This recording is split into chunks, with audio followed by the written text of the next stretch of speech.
Welcome to the Crustacean Crease. You are watching the fourth and the final part of the series India's Transition Phase of 2011-2013. अगर आपने पहले के 3 parts अभी तक नहीं देखे सो लिंक नीचे डिस्क्रिप्शन में है, you can check it out and do not forget to subscribe to this channel for more such entertaining cricket stories. Team India के ट्रांजिशन फेज की अगर हम बात करें so it all started in 2011 जब हम इंग्लैंड गए थे to play a 4 match test series और हम 4-0 व्हाइट वॉश हो गए थे. एंड उसी के बाद से हम काफ़ी स्ट्रगल करते नजर आए जब हम उसके बाद ऑस्ट्रेलिया में भी सीरीज हारे और एशिया कप और वर्ल्ड T20 भी नहीं जीत पाए. But now things seem to return to the full circle जब बारी थी इंग्लैंड की to come to India and play a 4 match test series. और इंडिया में काफ़ी लोग इसको एक रिवेंज सीरीज की तरह देख रहे थे बिकॉज फैंस को सिर्फ एक सीरीज जीतनी चाहिए थी, उन्हें एक क्लीन स्वीप चाहिए था और वो चाहते थे जिस तरह इंग्लैंड ने हमें 4-0 हराया था उनके घर पे, अब इंडिया भी उनको उसी तरह से 4-0 हराए और उस हार का बदला पूरा करे.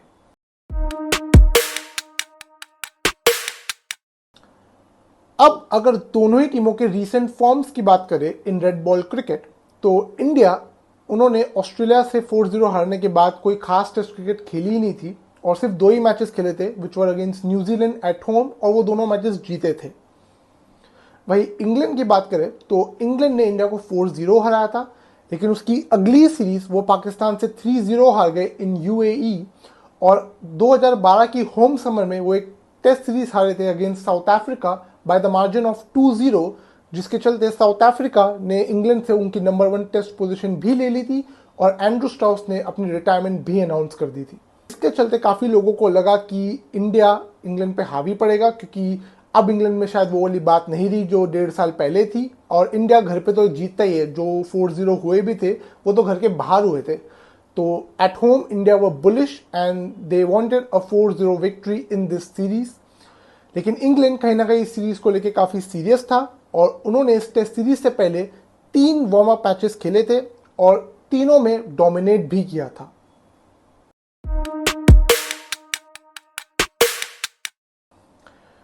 टेस्ट सीरीज शुरू हुई और इस टेस्ट सीरीज का पहला मैच खेला गया अहमदाबाद के मोटेरा मैदान में.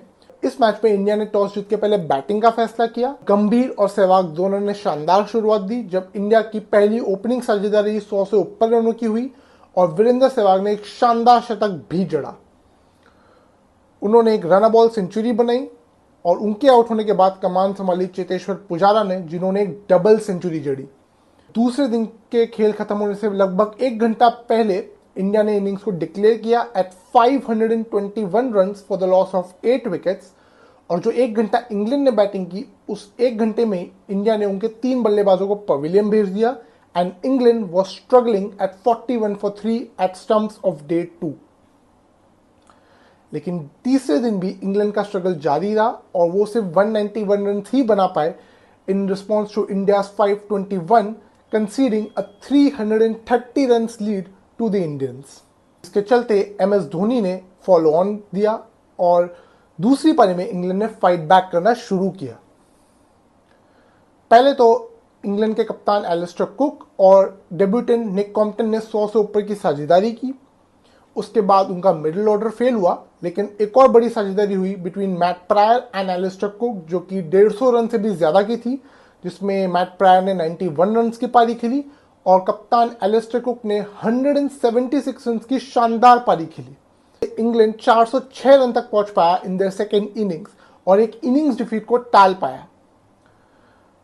अब because of their first innings massive trail England despite scoring 406 run in their second innings केवल 77 रन का ही टारगेट दे पाया इंडिया को जो कि उन्होंने आसानी से चेस कर दिया और 9 विकेट से पहला मैच जीता और सीरीज में 1-0 की बढ़त बना ली और फैंस का 4-0 का सपना कायम रखा. अब काफी एक्सपर्ट्स का ये मानना था कि भले ही इंडिया ने ये मैच जीत लिया हो लेकिन जिस तरह से इंग्लैंड ने दूसरी पारी में फाइट बैक किया था इंडिया के लिए बची हुई सीरीज आसान नहीं होने वाली थी.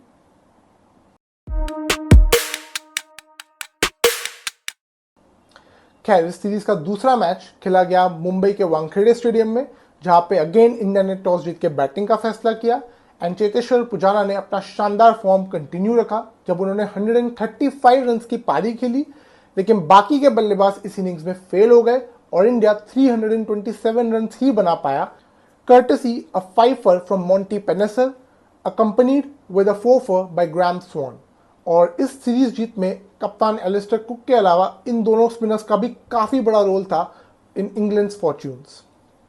इंग्लैंड ने अपने पिछले टेस्ट मैच की सेकेंड इनिंग से फॉर्म को कंटिन्यू रखा और इंग्लैंड के कप्तान एलिस्टर कुक ने एक और शानदार शतक बनाया and this time he was accompanied by star batter Kevin Pietersen, जिन्होंने 186 रन की नॉक खेली और इन दो शतकों के बदौलत इंग्लैंड पहुंच पाया to 413 run, fetching an 86 run lead in their first innings. हालांकि इंडियन फैंस को लगा कि 86 रन की लीड है, शायद इंडिया के बैटर दूसरी इनिंग्स में अच्छी बैटिंग कर लेंगे, लीड को न्यूट्रलाइज कर लेंगे और मे बी दूसरी इनिंग्स में अगर 300 रन भी बनाते हैं तो 200 से ऊपर का टारगेट दे देंगे इंग्लैंड को चौथी पारी में, जो कि उनके लिए मुश्किल होगा, ऐसा उन्होंने सोचा था। लेकिन तीसरे दिन के आखिरी सेशन में इंडिया की बैटिंग कोलैप्स हो गई एंड स्टंप्स होने तक we were struggling at 117 for 7 which was effectively 31 for 7।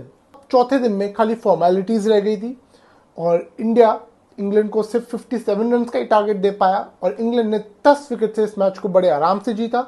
और इस दूसरी पारी में भी ग्राहम स्वॉन ने 4 विकेट लिए और मॉन्टी पेनेसर ने 6 विकेट लिए, यानी कि कुल 19 विकेट्स इस टेस्ट मैच में स्पिनरों के नाम रहे एंड इंग्लैंड ने सीरीज को 1-1 से ड्रॉ किया और इंग्लैंड को क्लीन स्वीप करके उनसे बदला लेने का सपना अब सपना ही रह गया था and all India could focus now was on winning the series.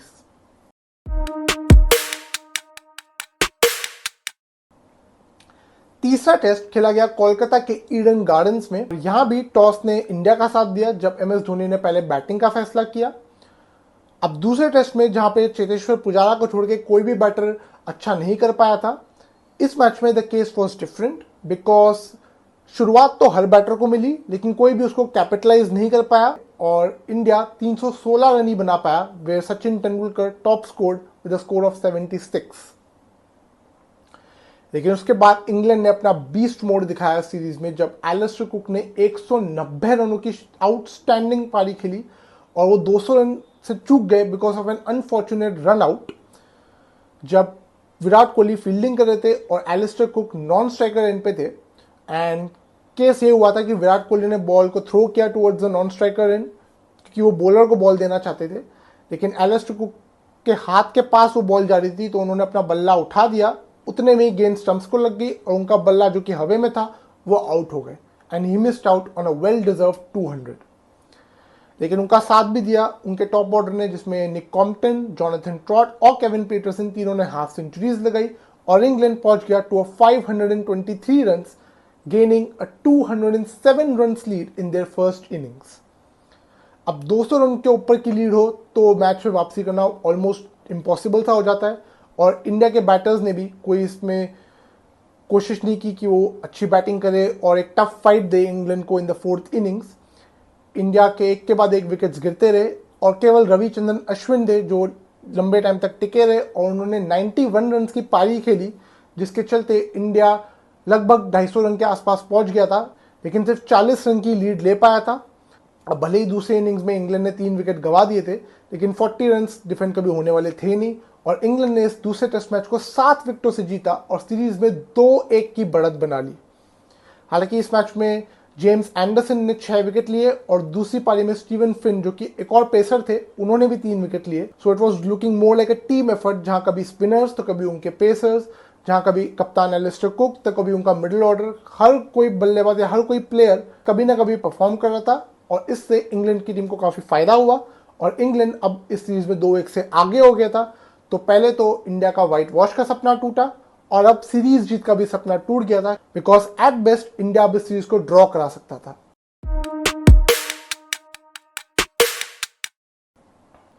Series का आखिरी मैच नागपुर में खेला गया और इस मैच में 2 मॉडर्न डे लेजेंड्स जो रूट और रविंद्र जडेजा दोनों ने अपना डेब्यू किया और मैच की बात करें तो बड़ा डल सा मैच था, ये काफी स्लो विकेट थी ये। इंग्लैंड ने इस मैच में टॉस जीत के पहले बैटिंग का फैसला किया और लगभग 1.5 दिन तक बैटिंग की लेकिन उसके बावजूद सिर्फ 330 रन ही बनाए। ये विकेट थोड़ा मुश्किल विकेट था टू बैट ऑन और इंडिया को उसका एहसास जल्दी हो गया था, बिकॉज दूसरे दिन के स्टंप्स में ही इंडिया ने 4 विकेट गंवा दिए थे इन लेस देन 100 रन। यानी कि इंडिया को एक बार फिर से ड्रॉ के लिए खेलना पड़ा था। कोशिश ये थी कि कम से कम 3-1 से सीरीज को ना हारे। हालांकि तीसरे दिन विराट कोहली और MS धोनी के बीच एक शानदार साझेदारी हुई विच वॉज ऑफ 198 रन और इंडिया कहीं ना कहीं इस मैच में अब लग रहा था कि डोमिनेट करने वाला है। विराट कोहली ने अपना शतक भी कंप्लीट किया, लेकिन MS धोनी 99 रन पे रन आउट हो गए। इसके बाद चीजें फिर से बदली और इंडिया की इनिंग्स कोलैप्स हो गई टू 326 रन। इंग्लैंड ने अपनी दूसरी पारी में एक बार फिर से लगभग 1.5 दिन तक बैटिंग की और 350 के पार स्कोर को ले गए, जिसमें जॉनथन ट्रॉट और इयन बेल की सेंचुरीज शामिल थी। लेकिन उसके बाद दोनों कप्तानों ने हाथ मिला लिया था क्योंकि मैच बिल्कुल बेनतीजा हो गया था and was a very boring test match to watch. लेकिन इस टेस्ट मैच में भी भले ही मैच ड्रॉ हो गया हो, लेकिन इंग्लैंड ने अपनी डोमिनेंस दिखाई थी। इंग्लैंड ने ये सीरीज 2-1 से जीती और ये उनकी 28 साल के लंबे समय बाद इंडियन सॉइल पे पहली टेस्ट सीरीज जीत थी।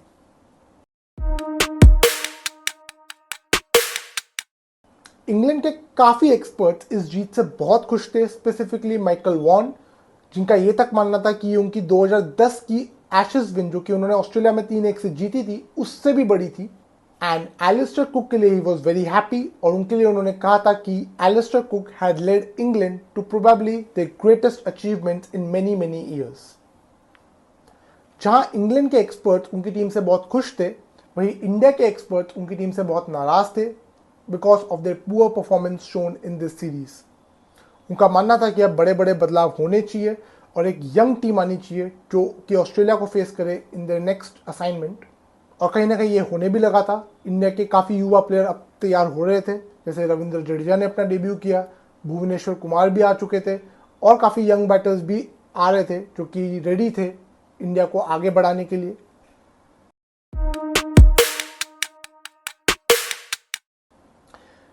खैर, टेस्ट सीरीज के बाद T20 सीरीज हुई जो कि 1-1 से ड्रॉ हुई। लेकिन टेस्ट और T20 सीरीज के बाद इंग्लैंड की टीम घर चली गई थी फॉर द क्रिसमस ब्रेक और उस क्रिसमस ब्रेक के दौरान पाकिस्तान की टीम इंडिया आई थी और हम उनसे भी सीरीज हार गए थे। After losing the series against Pakistan, India finally started to see light at the end of the tunnel जब उन्होंने इंग्लैंड को 3-2 से ODI सीरीज में हराया। और इस सीरीज के चौथे मैच में रोहित शर्मा को खिलाया गया और काफ़ी फैंस नाराज थे कि भाई रोहित शर्मा क्यों खेल रहे हैं, बिकॉज इससे पहले वो काफ़ी इनकन्सिस्टेंट थे अपने करियर में।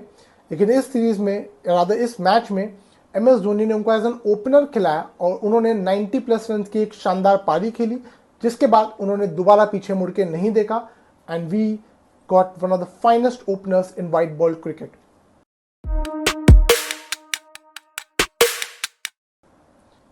इसके बाद इंडिया ने ऑस्ट्रेलिया को होस्ट किया फॉर अ 4 मैच सीरीज और जो काम हम इंग्लैंड के अगेंस्ट नहीं कर पाए थे वो हमने सक्सेसफुली ऑस्ट्रेलिया के अगेंस्ट कर दिया था। हमने ऑस्ट्रेलिया को इस सीरीज में 4-0 से हराया और 2012 की हार का बदला पूरा किया। काफ़ी बड़े मोमेंट्स भी हमें देखने मिले इस सीरीज में, जिसकी डिटेल में मैं कभी सेपरेट वीडियो में बात करूंगा। लेकिन just to give you a glimpse, इस सीरीज के तीसरे मैच में शिखर धवन ने 187 रन की शानदार सेंचुरी बनाई, जिसके चलते आने वाले फ्यूचर में शिखर धवन और रोहित शर्मा इंडिया के परमानेंट ओपनर्स बन गए इन वाइट बॉल क्रिकेट। जिसके बाद the rest was history and India की टीम अब पूरी तरह रेडी थी। The transition phase which was painful but rewarding started showing its effect, जहां हमने पहले ऑस्ट्रेलिया को 4-0 हराया और उसके बाद 2013 की चैंपियंस ट्रॉफी इंडिया ने जीती। इसके बाद इंडियन क्रिकेट ने पीछे मुड़ के नहीं देखा। Coming to the present day, इस जर्नी को ऑलमोस्ट 12 साल हो चुके, लेकिन 2024 का वर्ल्ड T20 जीतने के बाद फैंस को लगा कि शायद फिर से एक और पेनफुल जर्नी आने वाली है, जब हम 2024 के अंत में न्यूजीलैंड से 3-0 से टेस्ट सीरीज क्लीन स्वीप हो गए थे, वो भी अपने ही घर पर। लेकिन थैंकफुली ये वाली ट्रांजिशन फेज इतनी पेनफुल नहीं थी, क्योंकि ओवरऑल हमारा इंडियन क्रिकेट भी काफ़ी स्ट्रांग हुआ है ओवर दिस 12 ईयर्स। जब हम ऑस्ट्रेलिया में 3-1 से सीरीज हारे थे और वो 3-1 भी काफ़ी एक कम्पिटिटिव सीरीज थी, जहां हमने फाइट दी थी in every match, unlike the one we lost in 2012। And England में तो हमने सीरीज 2-2 से बराबर करी, वे इट वॉज प्रिडिक्टेड कि बेन स्टोक्स तो शुभमन गिल को कच्चा चबा देंगे और इंडियन क्रिकेट को बहुत स्ट्रगल करना पड़ेगा। लेकिन थैंकफुली ऐसा कुछ भी नहीं हुआ and Indian cricket seem to be in very safe hands and hopefully इसी तरह हम अच्छा करते रहे और वर्ल्ड की नंबर 1 साइड बने रहे for a very long time. दोस्तों, मुझे उम्मीद है कि आपको ये वीडियो और पूरी ट्रांजिशन फेज की सीरीज पसंद आई होगी। तो इस वीडियो को लाइक एंड शेयर जरूर कीजिए एंड चैनल को सब्सक्राइब कीजिए for more such entertaining cricket stories. Until then, it stumps for the day at Crustacean Crease.